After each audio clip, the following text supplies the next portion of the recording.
Anthony Bafoué, je crois qu'il avait raté tout à l'heure son premier tir. Non, il avait marqué. Il avait Kassaré qui avait raté son tir au but. Donc, Anthony Bafoué. Nous sommes champions d'Afrique. La Côte d'Ivoire est la Coupe d'Afrique des Nations. Ici, on a de la visée. Vraiment, il n'y a plus rien à dire. Alain, je ne sais pas. Oh, merci Alain. Vous amenez Alain sur ce tir d'Anthony Bafoué permet à la Côte d'Ivoire de remporter son premier trophée continental au niveau de la Coupe d'Afrique des Nations.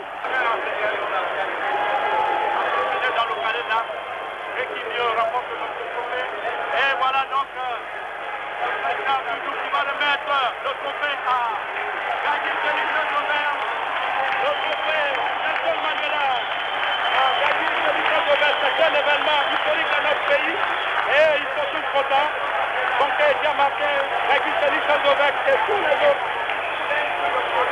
Et les éléphants qui montent donc sur la plus haute marche du podium. Il eut cru à la veille de cette 18e Coupe d'Afrique des Nations.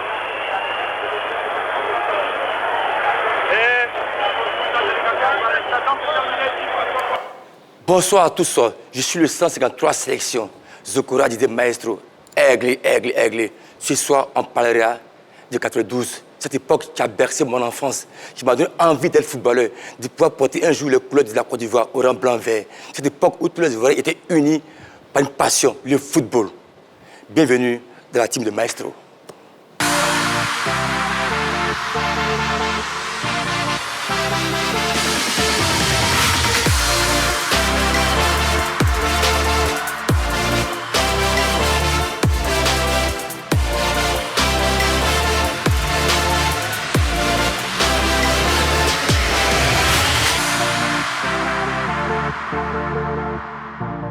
Je ne suis pas tout seul, je suis accompagné d'Henri Joël, chroniqueur sportif, animateur sportif. Comment tu vas, Henri? Oh, je vais très bien, surtout qu'on parle de 92, là où tout est parti pour la Côte d'Ivoire en ce qui concerne le palmarès au niveau du football à l'international. Donc, bien évidemment que nous sommes heureux d'être là et surtout d'en parler. C'est important. À ses côtés, Henri Joël Nielou, consultant sportif, expertise sportif, président de la Fédération ivoirienne du foot humain. Comment vas-tu? Oui, je vais bien, très bien, Maestro. Voilà, comme on l'a dit, une belle introduction. Le sujet aussi est passionnant. Sénégal 92, sur un plateau, parlant de Sénégal 92, on ne peut qu'être heureux. Mais à l'époque, moi, j'avais 12 ans. Et toi, Henri Joël? La grosse interrogation. J'ai vu des dents. Non, il faut répondre, il faut bien répondre. J'ai vu des dents. C'est quel âge? 8, 9 ans? J'ai vu des dents. Moi, j'avais 12 ans. Prénom, j'ai vu des dents, là. Bon, c'est simple. Tu as vu ça sur les réseaux sociaux? Non, quels réseaux sociaux? C'est simple. Pour ceux qui ont connu cette époque-là, ou pas connu, l'affiche du jour.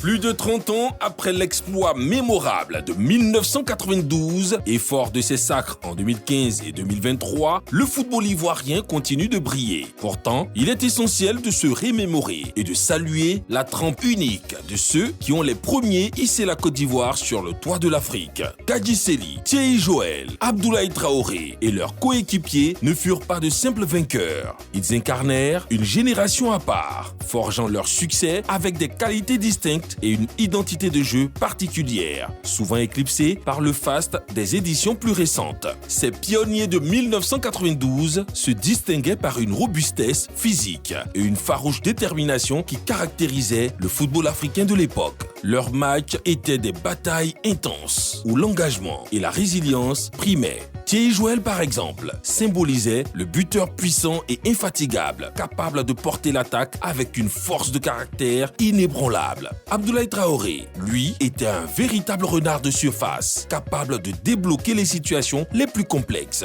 Il est reconnu comme l'un des plus grands attaquants ivoiriens et africains de l'histoire grâce à sa dextérité avec le ballon et son sens de l'anticipation devant les buts. Et puis, il y avait Kadji Seli, le charismatique capitaine, une véritable icône. jaune. Sa présence sur le terrain transcendait le simple rôle de footballeur. Il était le leader vocal et émotionnel, l'âme de l'équipe, capable de galvaniser ses troupes et d'incarner l'esprit de guerrier des éléphants. Moins exposé médiatiquement que les stars des générations post-2000, évoluant dans les plus grands clubs européens, ces héros de 1992 bâtirent leur légende sur une solidarité indéfectible, une connaissance parfaite du football africain et une capacité à surmonter l'adversité par la force mentale collective. Leur victoire fut le fruit d'une abnégation totale, culminant dans une finale héroïque sans but, décidée au tir au but face au Ghana. 0-0 au temps réglementaire, 11-10 au tir au but, après un match acharné. Ce n'était pas la virtuosité technique individuelle des dribbleurs ou la vitesse fulgurante des ailiers modernes qui prédominait, mais bien la discipline tactique, la puissance athlétique et un cœur énorme. Les CAN de 2015 et 2023 ont célébré d'autres types de héros, plus exposés médiatiquement et souvent formés loin du continent.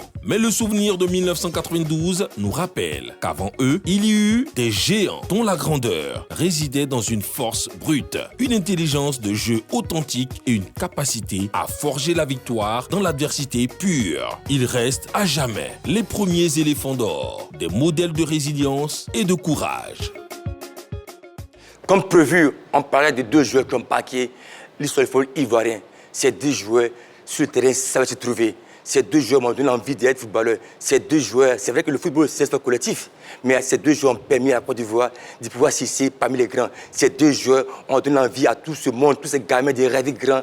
Il s'agit de T-Joël, que j'acclame tout à l'heure.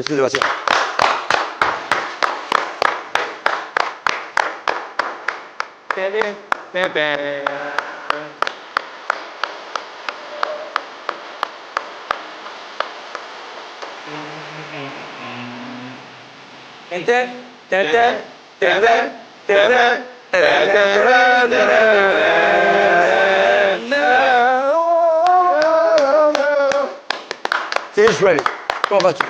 Félicitations encore. Ça va très bien, Frangin. Ça va. Et chez toi? Mais tu n'es pas venu seul. Oui. Il est venu avec le génie. Ce génie que moi j'adorais. J'ai eu la chance de le connaître tout petit à la Stade d'Abidjan. Je l'ai vu s'entraîner. Pour moi, il reste un des meilleurs joueurs de l'histoire du football ivoirien. Même Maradona a dit, il fait partie des meilleurs joueurs africains, les saints. Il s'agit de Ben Badi Abdoulaye Traoré.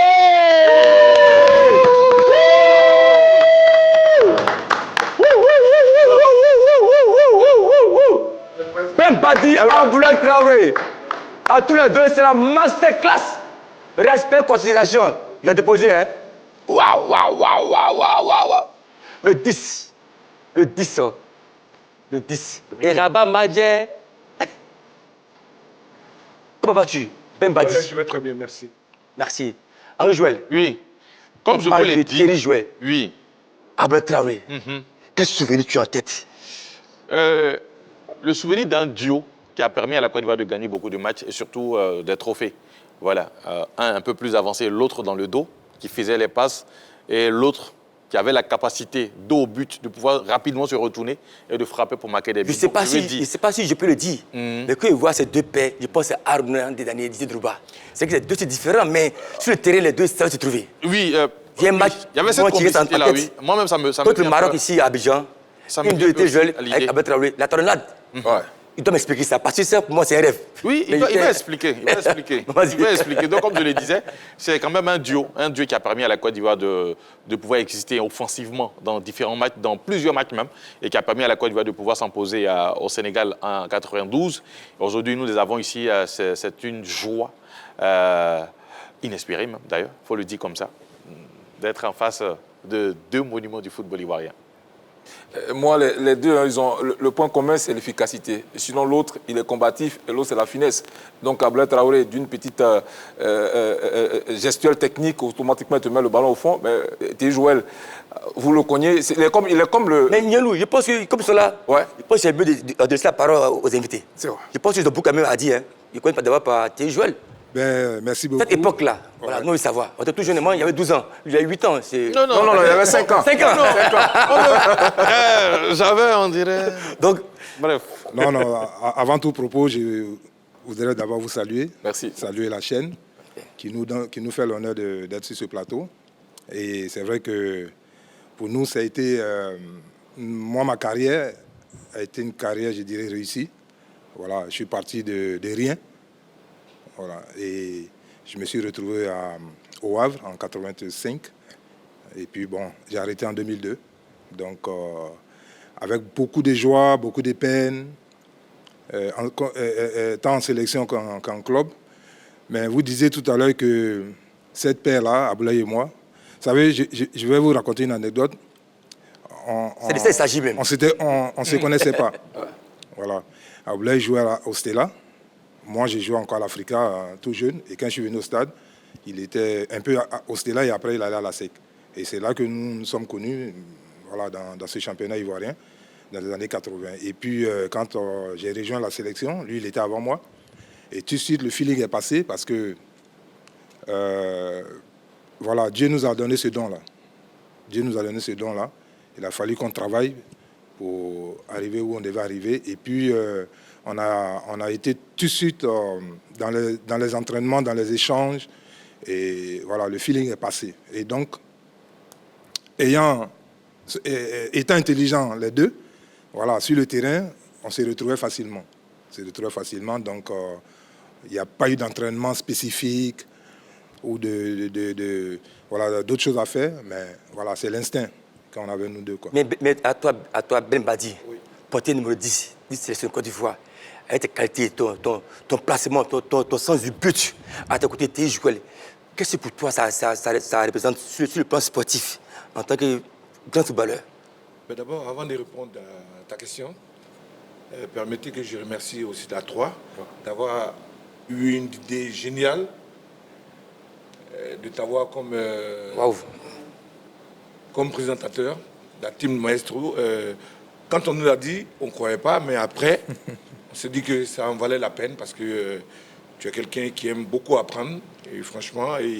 Ah, ça applaudit, les gars. Il faut qu'on applaudisse. Oui. Il apprend beaucoup. Les deux personnes avec qui tu travailles, vraiment, ça apporte encore de la très bonne ambiance et l'animation. Et pour ta question, je voulais dire que pour moi, j'ai eu la chance de faire partie d'une génération de joueurs techniques. Et je crois qu'en notre temps, on n'était pas la meilleure équipe, hein. On était l'une des équipes les plus solidaires. Ça se voyait sur le terrain. Et j'ai eu la chance, vous savez que jouer à côté d'un joueur comme Thierry Joël, c'est un régal. Vous ne pouvez pas imaginer. Mais en entraînement, c'est comme si on se connaissait depuis longtemps. Même les yeux fermés, comme c'est quelqu'un, c'est un grand dribbleur, en plus d'être un buteur. Hein. Et moi aussi, j'ai quelques gestes techniques qui me permettent d'être... C'est beaucoup de gestes techniques, pas quelques gestes. Non, je voulais parler... Ne sois pas humble. Ne sois pas humble. Donc, je crois que voilà, et puis, on a une génération de joueurs quand même qui se battaient, qui mouillaient le maillot, comme on le dit, et qui faisaient honneur surtout aux couleurs nationales. Mais c'est vrai, on parle de deux joueurs qui étaient en lumière. Mais il y a un, franchement, le capitaine, Saint-Jo, Kaïseli. Parce que c'est vrai, vous deux, des buteurs au pair. Mais lui, pour moi, c'était la clé de la team, c'était le tremplin entre le coach et les joueurs. C'est vrai que c'est le collectif qui prime. Mais à vous deux, vous êtes tiré le groupe vers le haut. Oui. Gadi Seli, la chance qu'on a aussi, comme je disais tout à l'heure, on a eu un capitaine, c'est capitaine Courage, qui a le sens, en tant que joueur, du rassemblement. Et c'est quelqu'un qui était au four au moulin, sur le terrain comme en dehors du terrain, qui défendait la cause des joueurs. Donc pour moi, c'était une chance de l'avoir aussi comme capitaine, parce qu'il se battait beaucoup pour le groupe. C'est ça qui est aussi important. Donc on avait un état d'esprit vraiment collectif. Ok, merci. On marquera tout à l'heure une petite pause pour la pub. Afrobasket 2025 au féminin. La fête du basketball africain, c'est sur la 3. À 3 points. Un rendez-vous qui promet sur les bords de la lagune ébriée.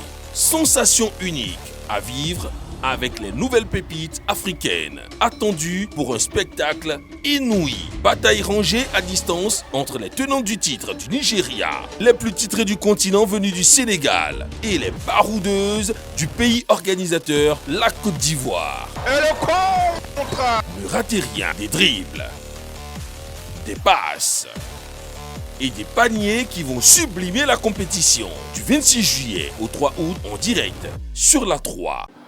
Voilà, la team de Maestro, nous sommes là. Hein, et quand vous avez posé la question de savoir quel âge j'avais quand on remportait la 4, je vous ai dit que j'ai vu des dents. On a couru dans tout le village, parce que moi j'étais au village en ce moment, on a couru dans tout le village. Et surtout, on attendait le retour des éléphants vainqueurs de la CAN au Sénégal. Alors pour ceux qui n'ont pas vu le moment, parce que moi j'ai vu, pour ceux qui n'ont pas vu le moment, on vous donne l'occasion de voir. Et ceux qui ont déjà vu, de revoir. Dès les premières heures de la journée, bravant les rigueurs de l'Harmattan, les Abidjanaises et les Abidjanais d'origine et d'adoption ont pris d'assaut non seulement l'esplanade du pavillon présidentiel de l'aéroport, les abords immédiats et les voies y conduisant, mais aussi les principales artères de la cité, encore enveloppées du manteau brumeux de la grande saison sèche. Et cette activité fébrile, qui a régné depuis les premières heures de la matinée, témoigne bien du fait que ce mardi 28 janvier 1992 n'était pas une journée comme les autres et qu'elle était au contraire une journée exceptionnelle. Exceptionnelle à plus d'un titre. C'est en effet ce mardi 28 janvier 1992 que sont arrivés les sélectionnés de notre équipe nationale de football, communément appelés les éléphants, du nom de l'animal héraldique de la République de Côte d'Ivoire. Les 22 joueurs de notre sélection nationale et leurs encadreurs revenaient de Dakar où ils ont brillamment remporté la 18e Coupe d'Afrique des Nations de football dont le match de la finale a eu lieu dimanche dernier 26 janvier. Et dans la fièvre de l'attente de ce retour, une grande partie de la population abidjanaise ainsi que des hommes et des femmes venus de différentes autres communes et sous-préfectures du département d'Abidjan et dont la majorité avait sur le corps du kaolin pour fêter, selon nos traditions africaines, des héros qui reviennent victorieux d'une bataille, se sont rassemblés sur l'esplanade du pavillon présidentiel de l'aéroport, prêts à leur réserver un accueil digne de l'exploit qu'ils viennent de réaliser dans la capitale sénégalaise.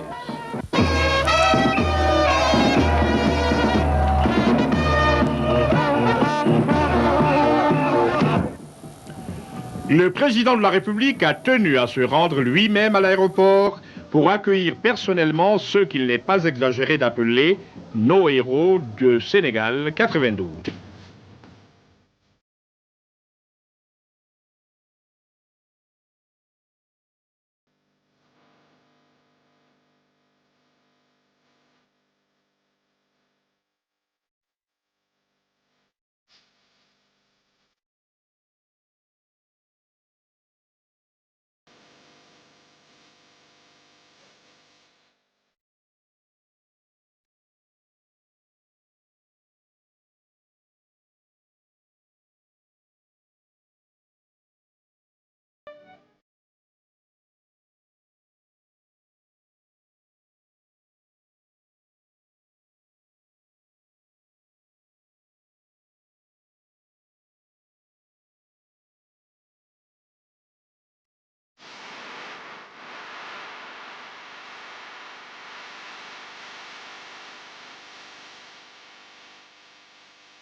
Waouh, waouh, waouh. Ça en fait, on va applaudir encore. On va applaudir.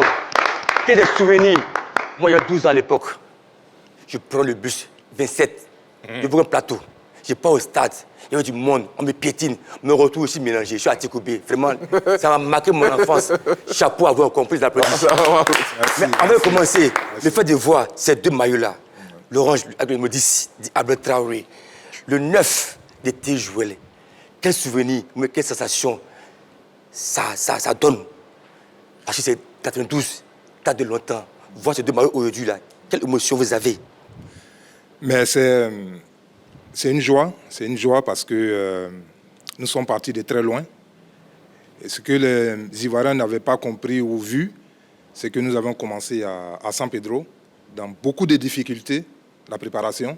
Et nous sommes venus à Abidjan, nous étions logés à l'époque à notre meilleur hôtel Amanien, si je m'abuse, Ben. C'est ça. Voilà. Et on s'entraînait au Champ Pro, mais avec beaucoup de difficultés, beaucoup de... Je ne dirais pas de problèmes dans l'équipe, mais administrativement, il y avait beaucoup de soucis. Mais ce qui a fait notre particularité, c'est que nous, les joueurs, nous avons fait fi de toutes ces difficultés-là. Parce que les Ivoiriens ne croyaient pas en nous, ça il faut le dire. Après avoir perdu Côte d'Ivoire 84, 86, 88, 90, voilà, nous n'étions pas, voilà, on était un peu, on est éliminé au premier tour. Donc les Ivoiriens ne croyaient pas en nous. Et nous-mêmes, nous sommes dit où on va là, il faut que nous revenions avec la coupe. Deuxième chose, dans l'effectif, tu en avais certains, je dirais une dizaine, après cette canne-là qui allait arrêter leur carrière. Donc, il fallait se battre pour revenir avec la coupe. Et puis, je dis toujours à ceux qui veulent l'entendre, la finale, on la joue 10 fois, on la gagne 10 fois parce que c'était notre année.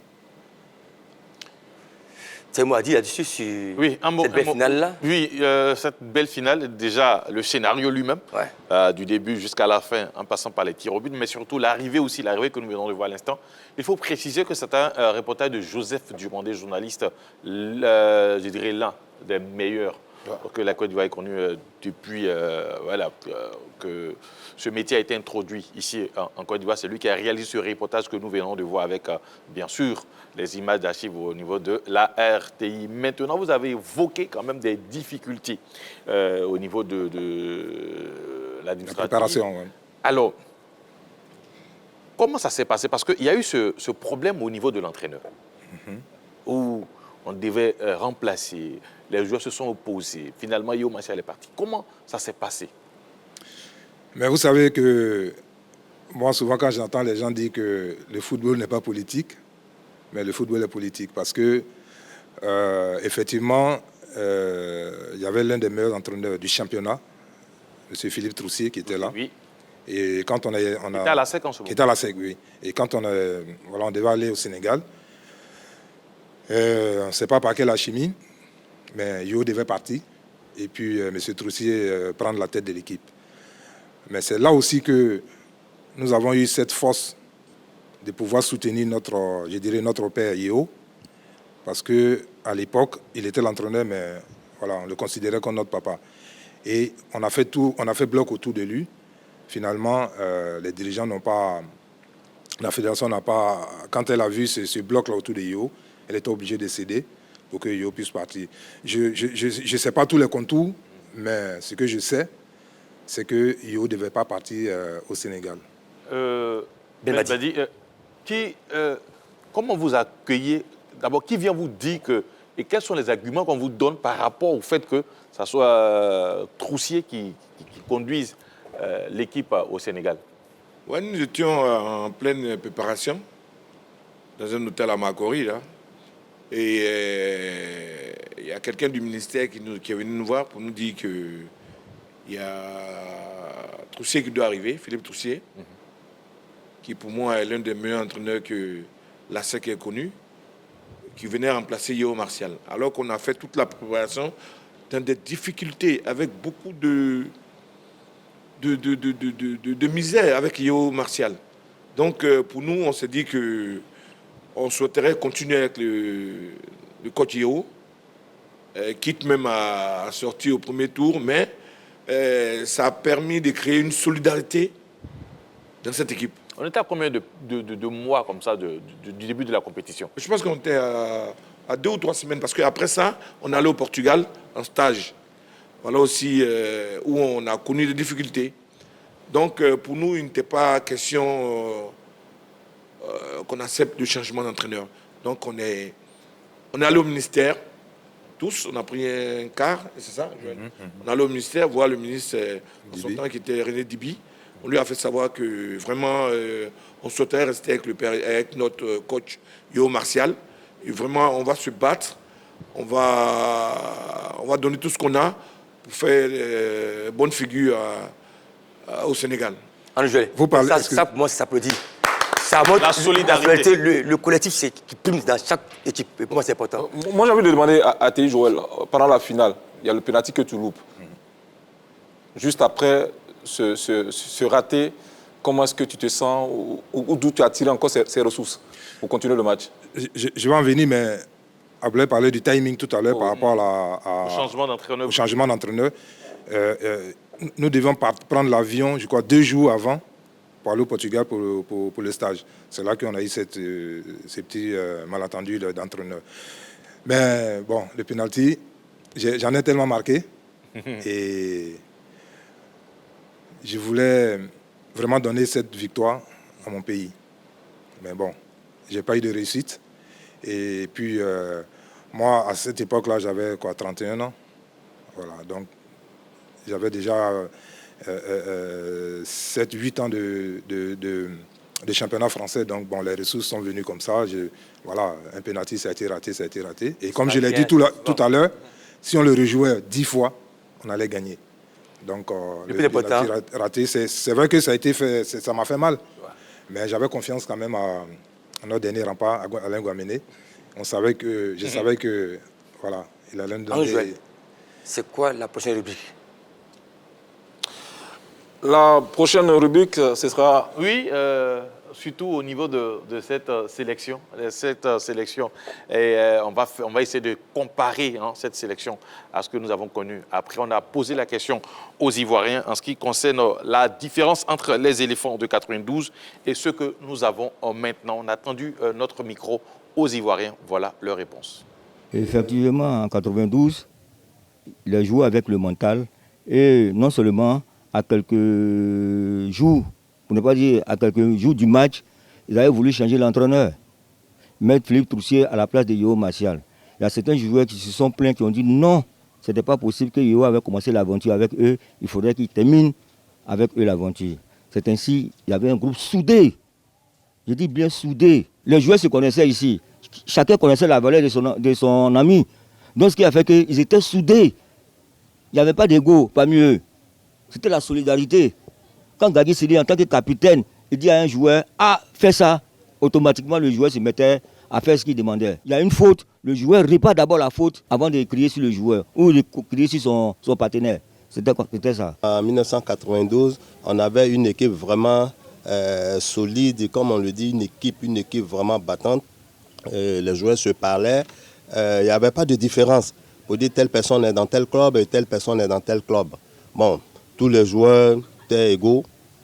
Et puis, ils avaient un entraîneur vraiment qu'ils écoutaient parfaitement avec un capitaine qui était Gadi Sili à la tête des éléphants.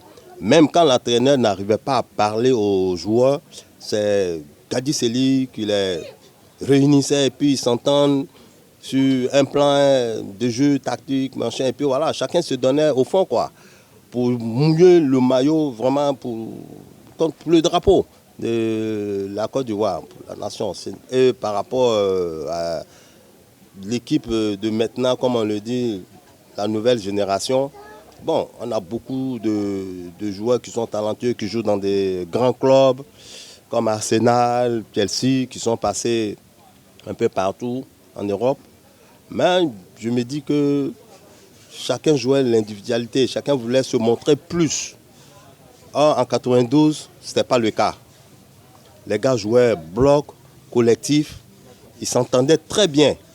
Mais aujourd'hui, c'est comme avec la nouvelle génération, il y a des clans, 2 clans, 3 clans, et quand on fait le classement, c'est difficile. Chacun veut jouer avec tel, chacun veut jouer avec tel, et quand l'autre n'est pas là, il ne force pas. Ben, il y a des occasions même, il veut forcément concrétiser lui seul. Bon, ce n'était pas le cas en 92. En 92, les éléphants avaient à leur tête un entraîneur local, en l'occurrence M. Yeo Martial, et la majorité des joueurs, des athlètes étaient composés de joueurs évoluant au niveau local.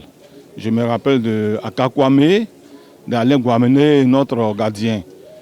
Bon, le football étant une science, maintenant l'accent est mis plus sur les joueurs évoluant au niveau international. Ce qui fait qu'aujourd'hui nous avons des entraîneurs expatriés et nous avons aussi au niveau de notre équipe nationale des athlètes évoluant dans de grands clubs européens. Côté éléphant, moi j'ai été toujours impressionné par Aka Kwame Basile. Sincèrement, c'est un joueur qui évoluait au niveau local, mais qui jouait avec le cœur et la volonté.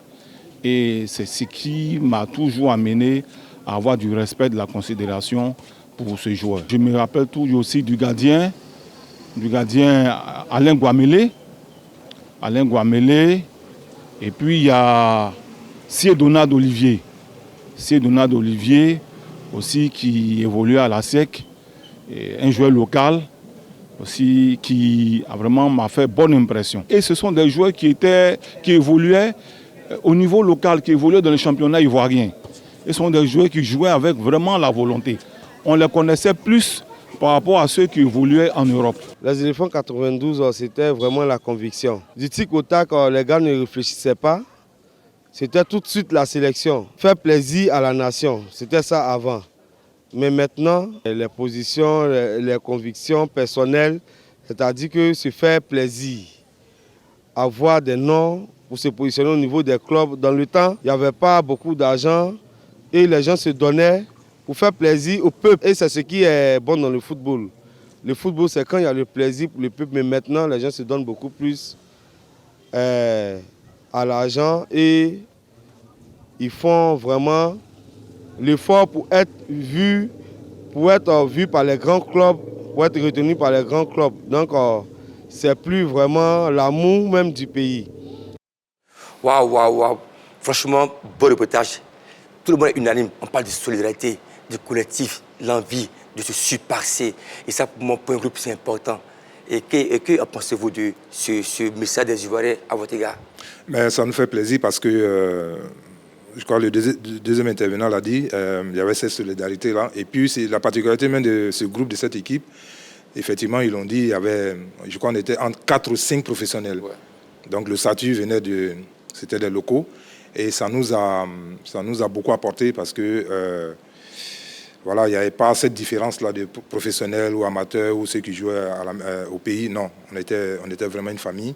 Et ça nous a vraiment donné cette chance-là de pouvoir revenir. Comment vivait ce groupe-là? Je dis, c'est ce départ de la Côte d'Ivoire à Dakar. Comment vivait le groupe? Quelle ambiance il y avait? Et au niveau des prix du match, comment ça s'est passé? Est-ce qu'il y avait des difficultés à payer les joueurs ou c'était pour la nation que vous jouez? Non, pas du tout. Excusez-moi. Mais ce qui est sûr, c'est qu'on jouait, il y avait des primes des matchs. Mais ce qu'on mettait en avant, c'était surtout les couleurs nationales. Les couleurs nationales, je dis par là qu'on avait un état d'esprit très fort. C'est-à-dire que moi, mes meilleurs amis étaient à l'Africa. Il n'y avait pas de problème d'ego. C'est-à-dire qu'on se baladait tous ensemble avec, il n'y a pas Sec Africa, Stade, c'est là, non.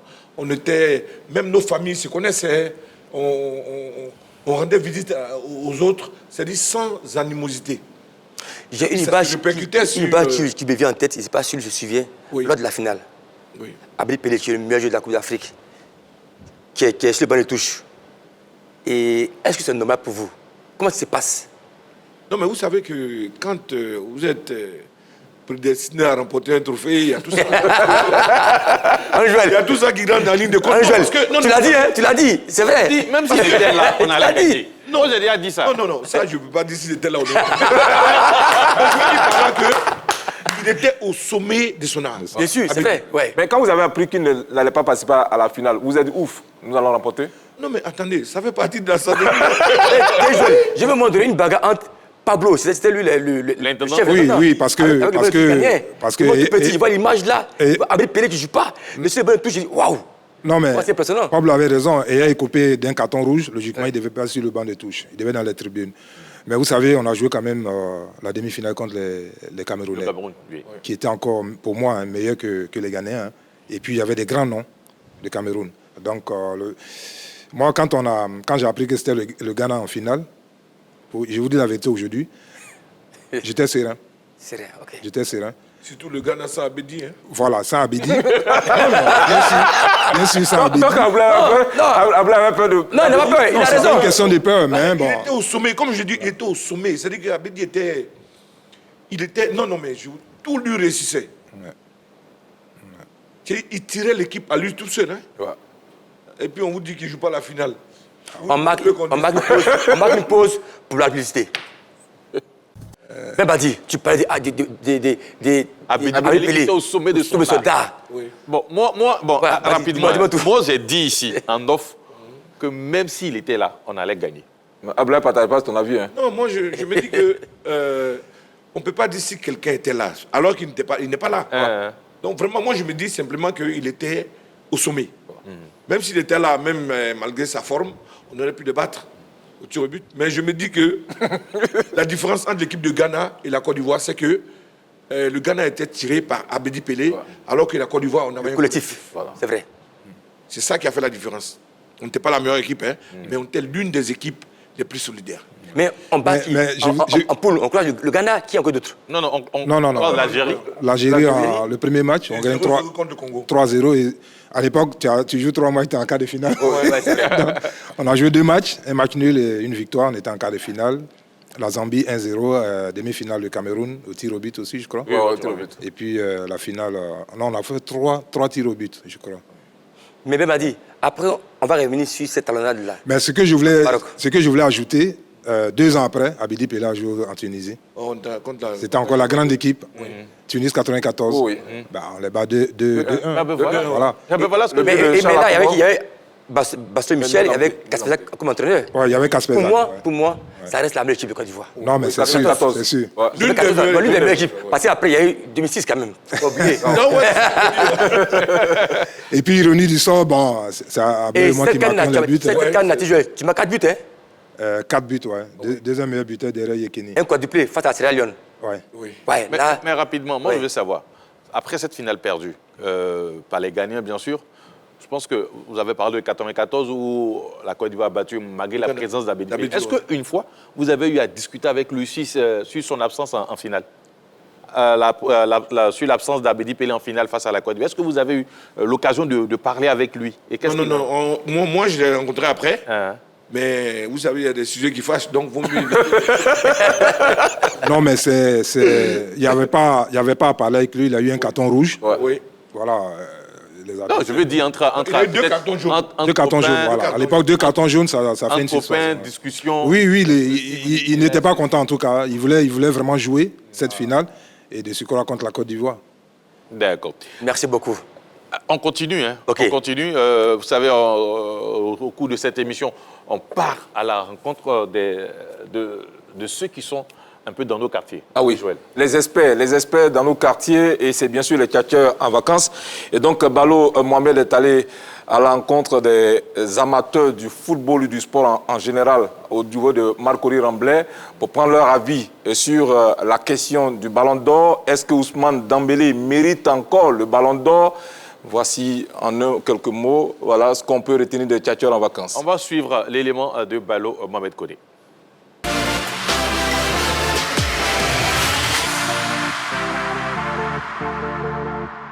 Salut à tous, salut à toutes, bienvenue à Marc-Henri Remblai où le Ballon d'Or défraie la chronique, notamment ses prétendants, on a Kylian Mbappé, Lamine Yamal, Rafinha et le grandissime favori Ousmane Dembélé. Ce sont des statistiques stratosphériques, 8 buts bien sûr en Ligue des Champions, 21 buts en championnat de Ligue 1 et 3 buts en Coupe de France. Le débat a commencé, ils sont déjà installés, vous le voyez. Ces jeunes messieurs qui sont donc présents pour débattre avec la dernière énergie et défendre leurs différents joueurs. Messieurs, bonsoir à vous. Rodman d'ici là, Abdoul Wahab, Kader et Jean-Marc, vous les découvrez à l'image, ce sont nos débatteurs du jour. Alors Yéo, est-ce que Ousmane Dembélé mérite le Ballon d'Or? Si je dois voter pour quelqu'un, c'est Lamine Yamal. Je pense bien. Eh bien, c'est là. Alors moi, je suis d'accord avec lui. Voilà. Non, moi, je suis même pas d'accord avec vous. Pourquoi? Non, moi, c'est Kylian Mbappé. Voilà. Non, on ne veut pas de fanatiques. Hein. Non, on veut. Donc, donnez-nous les statistiques que vous avez de Mbappé. Kylian Mbappé, là, pour sa première saison, là, il était le meilleur buteur de la Liga. Non, mais ça ne suffit pas. Non, laisse-moi m'exprimer d'abord. Meilleur buteur de la Liga. Il était sous les dos européens. Et il a été brillant encore en Coupe du Monde des clubs. Pour sa première saison. Hein. Toi, tu es sûr qu'on peut comparer Mbappé et Yamal actuellement? Enfin, moi, je te demande personnellement, il a fait quoi? Non, mais... Tu regardes la saison de la mais regardez, attends, en fait, non, mais attends, il vient d'arriver, c'est maintenant, il a commencé, il vient d'arriver. Non, pas dans ce sens. Non, comment ça n'a pas de sens? C'est pas dans ce sens. Non, mais attends. Mbappé, Yamal, c'est le jour, la nuit. Écoute-moi, c'est pas le trophée, moi j'ai regardé. Maintenant, ton Yamal, là, il a fait quoi? Là, moi, maintenant, pas le en fait, des preuves. J'ai des preuves. Moi, j'ai des preuves de mes joueurs. Si vous avez les statistiques de on marche des preuves. De la Ligue 1. Aujourd'hui, je t'explique. Aujourd'hui, un enfant de 10 ans, 11 ans, quand on parle de joueurs, aujourd'hui, c'est Lamine Yamal. Aujourd'hui, cette saison-là, FC Barcelone, quelques rares fois que Lamine Yamal a été blessé, Barça a perdu ou fait match nul. Quels sont les critères du Ballon d'Or? Vas-y, réponds, vas-y. Critères des ballons d'or maintenant là. Oui. Ah, ça tout a changé devant nous. Moi, ce que j'ai remarqué là. Oui. Messi n'a rien foutu encore. Non, il dit que c'est critères. L'avant-dernier ballon d'or. Donne la saison et puis on vérifie. Voilà, on vérifie. Ah, donc vous êtes assis là, vous connaissez où je vais. Celui que l'on voit prendre le ballon d'or, c'est Lamine Yamal. C'est tout. Non, bon, en fait, moi, mon choix, c'est pas Lamine Yamal. Ça, c'est ton mon choix. Mais nous, on c'est parle Kylian des Mbappé. normes, on parle de la logique, on parle de ce qui est réel. Pour moi, c'est Dembélé qui mérite le ballon d'or. Moi, c'est un fanatique de Mbappé. Il est le meilleur buteur de Liga. Mais pour moi, Mbappé n'a pas remporté de trophée. Donc, ce critère compte dans le ballon d'or. Si tu n'as pas de trophée, tu ne peux pas remporter le ballon d'or. Mais Kylian Mbappé, il n'a pas de championnat, il n'a pas remporté le championnat, il n'a pas remporté la Champions League. Donc, moi, Kylian Mbappé, c'est net. Pour moi, c'est Dembélé qui mérite le ballon d'or. Dembélé, il a été décisif. Il est le meilleur buteur du championnat français. Dembélé a fini avec 33 buts et 15 passes décisives. Non, moi, je suis d'accord avec toi sur un point. C'est que les deux favoris, c'est Dembélé et Yamal. Si Dembélé prend le ballon d'or, moi ça ne va pas m'étonner. Mais si Lamine Yamal prend, ça ne va pas m'étonner. Parce que pourquoi? Le ballon d'or, il y a des critères. Et puis qui votent? Ce sont les journalistes. Actuellement, selon les bookmakers, là, quand on voit les journalistes, lorsqu'on demande aux journalistes des différents pays, il y a qui mérite le ballon d'or, c'est soit Yamal, soit Dembélé. Donc là, ce que nous on dit là, chez moi ça ne compte même pas. Je suis sûr que les gens vont venir dire après que non, c'était volé, attends le ballon d'or, c'est un trophée. Ou lorsqu'on finit de donner le verdict final, là, après on fait sortir les votes de chaque journaliste. Et il n'a jamais vu un journaliste qui est venu s'asseoir une fois pour dire non, j'ai voté pour Messi et c'est Cristiano qui a eu. Je suis d'accord. Moi, je suis barcelonais, mais pour l'amour du foot et puis pour la vision que nous tous on voit, voilà, la vision que nous on donne, l'amour qu'on donne au foot, moi je pense que Dembélé, il a fait une belle saison. Dans tous les grands matchs du PSG, Lamine Yamal, c'est un très grand joueur. Le petit, il est très fort, il a fait une très belle saison. Mais pour moi, il est le deuxième au ballon d'or, il n'y a rien à dire pour moi. Puisque Dembélé, il est le meilleur buteur de Ligue 1. Il a remporté le championnat, il a remporté la Coupe de France. On ne va pas venir dans ce débat Mbappé et Yamal. C'est pas parce qu'il a gagné Mbappé 5 fois qu'il est fort qu'Mbappé. On ne va pas venir dans ce débat-là. On va dans le débat du Ballon d'Or. Ballon d'Or 2025, Ousmane Dembélé. Pour moi, Ousmane Dembélé est le Ballon d'Or 2025. Il n'y a pas de discussion. Attends. Toi, on dirait que tu es représentant des Barcelonais en Côte d'Ivoire ici. Mbappé quoi? Kylian Mbappé, l'enfant de Bondy, Paris 93. Tu me parles de quoi? L'enfant de Bondy. L'enfant de Bondy, Paris 93. L'AS Monaco, Paris Saint-Germain. Real Madrid, tu me parles de quoi? Toi, tu es un pasteur du football. Tu dois chercher à te réformer encore et puis tu viens nous croiser. Moi, je soutiens Kylian Mbappé. Mais on n'a qu'à être franc. Si Dembélé remporte le ballon d'or là, il a tous les critères, il a tous les atouts pour remporter. Voilà. Maintenant, le reste des gars là, ils viennent ici, ils viennent faire promotion de Barcelone. D'abord, on ne peut pas parler de ballon, on ne peut pas parler de ballon d'or sans stade. Ça compte, c'est un peu, c'est le travail que tu as fait, on te recommande. Mais vous refusez qu'on parle de ça, mais on parle quoi maintenant? On ne peut pas parler, voilà, on peut pas parler fanatique. Moi, je suis un supporter de Manchester United, mais moi, pour moi, Dembélé mérite le ballon d'or. Sans dire que Lamine Yamal ne mérite pas, mais pour moi, Dembélé mérite plus le ballon d'or. Puis cette saison, Dembélé, c'est 33 buts et 15 fois décisifs. En championnat. Et puis, il est le meilleur buteur de la Ligue 1. Il ne s'est pas venu défendre Kylian Mbappé à cause du supporter du Real Madrid. Hein. Tout le monde était unanime qu'il devait prendre son ballon d'or. Il y a un journaliste français même qui a dit donnez-lui son ballon d'or, on va avancer. À la dernière minute, on vient à un joueur de City qui est Rodri, je ne sais pas là. Sur le ballon d'or de cette année, moi je vois plus Dembélé. Donc je vais rejoindre mon frère qui a parlé tout à l'heure. Je soutiens Lamine Yamal, pourquoi? Parce que cette saison, puisque j'ai suivi pratiquement tout le match de mon équipe, lorsque Lamine Yamal était blessé, je ne connaissais pas le jeu de mon équipe. Dembélé, il défend Paris, mais il ne porte pas Paris. Il mérite aussi le ballon d'or. Voilà. Lamine, il porte et il défend le Barça. Si Dembélé remporte, ça ne va pas nous étonner. Parce que vous l'aurez constaté, Henri Joël le Maestro, le débat était houleux, mais la fraternité demeure. À très bientôt pour des débats tout aussi passionnants. On parlait tout à l'heure de surface de vérité avec Henri Joël. Bien évidemment, vous savez tous que l'Africa Sport d'Abidjan évolue depuis 5 saisons. Va aborder sa 5e saison en Ligue 2, une équipe que vous connaissez très très bien. Vous avez déjà joué certains pour l'Africa, d'autres contre l'Africa. Et l'Africa va, comme je l'ai dit, entamer sa 5e saison au niveau de la Ligue 2. Est-ce qu'il y a une nouvelle crise qui se profile à l'horizon du côté de l'Africa? Élément de réponse avec ce reportage et on revient pour en discuter.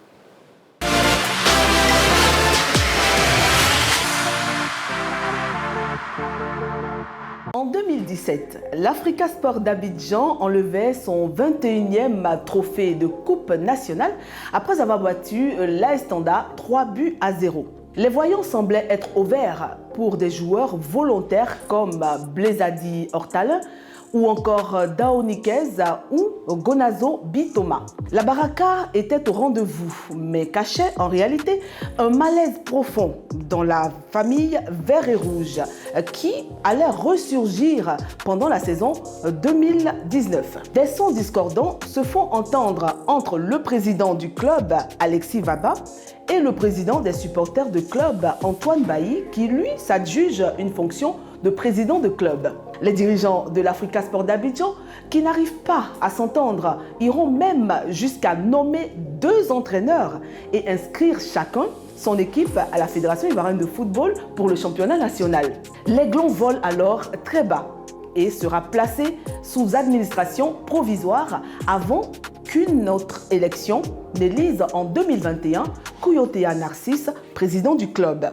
Le mal est déjà fait, car l'Africa Sport d'Abidjan, cette même année 2021, retombe en Ligue 2 et court depuis derrière une remontée en Ligue 1, mais sans succès. Pourtant, l'un des légendaires présidents de ce club, il s'agit bien sûr de Simplice Zinsou, voyant la fronde monter sous son dernier mandat, avait déclaré en conférence de presse « Les dirigeants dirigent, les joueurs jouent, et les supporters supportent. » Mais personne ne semble à l'Africa Sport d'Abidjan respecter cette maxime depuis son départ. De Doré Lassina à Kouyotea Narcisse, l'Africa Sport d'Abidjan tire désormais sa notoriété des tribunaux et des bisbilles internes. Kouyotea Narcisse pourrait-il enfin mettre fin à ces querelles internes, désormais victime lui-même, à son tour, d'une fronde qui s'agrandit? À quand le retour des Oyer en Ligue 1? Une autre crise est-elle en train de se préparer chez les Oyer? Ce sujet, il est passionnant, il est palpitant. Eh bien, restez connectés sur les antennes de la 3 parce qu'ensemble, nous allons le décortiquer avec les personnes ressources, bien sûr, dans notre nouvelle émission Débat sportif, Surface de vérité. Nous allons parler des vrais sujets de sport, des vrais problèmes de sport, et cela sans complaisance. Une question très subtile, subjective, pertinente. Ben Badi, toi et moi, que pensons-nous de l'Africa Sport national, vu qu'on est Mimo? Non, mais ce que je peux dire de l'Africa Sport, je crois que l'Africa, quand même, le club de l'Africa regorge quand même des hauts cadres, des hautes personnalités. Je crois qu'il suffit de mettre balle à terre, se réunir et puis bon, de répartir sur de bons pieds. Parce que l'Africa, quand même, est une équipe renommée, d'une grande renommée, qui quand même a sa place en première division. Donc il faut réunir toutes les forces pour pouvoir faire monter cette équipe en D1 et qui sera bénéfique pour le football ivoirien. Tiens Joël, quant à vous?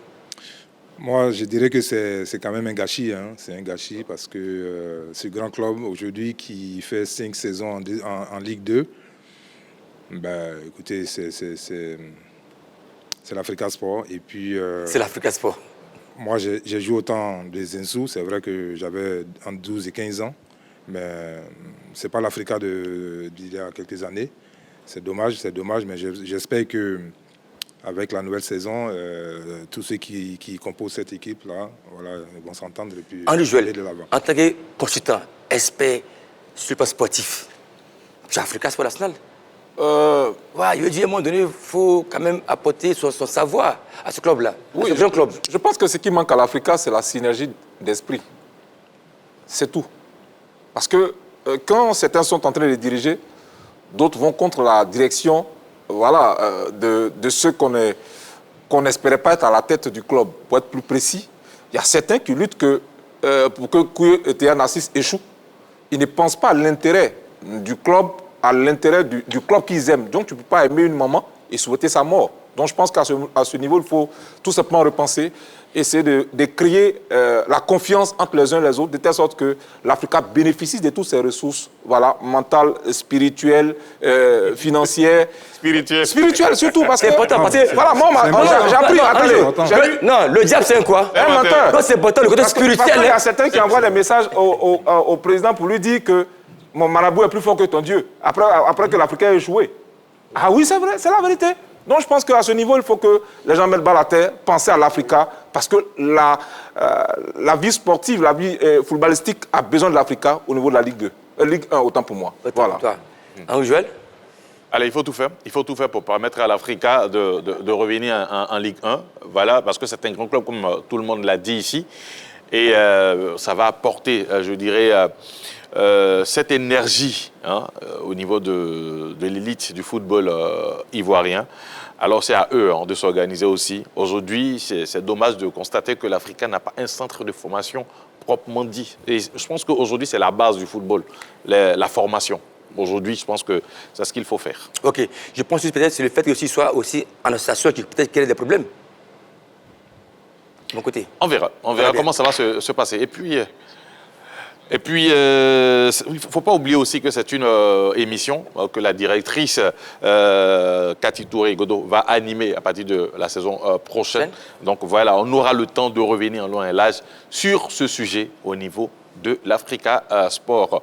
Autre chose, puisque nous ne sommes pas très loin de la fin de notre émission, on va partir avec le saviez-vous. Le saviez-vous, on vous donne les informations relatives à certaines situations ou certaines activités liées au sport dans son entièreté. Aujourd'hui, on est parti avec Dadier, Dadier qui nous a plongé un peu dans l'histoire des gants de boxe. On espère qu'à l'Afrique, on ne prendra pas les gants de boxe dans les jours à venir. Patrick Dadier, lui, nous envoie découvrir les origines des gants de boxe.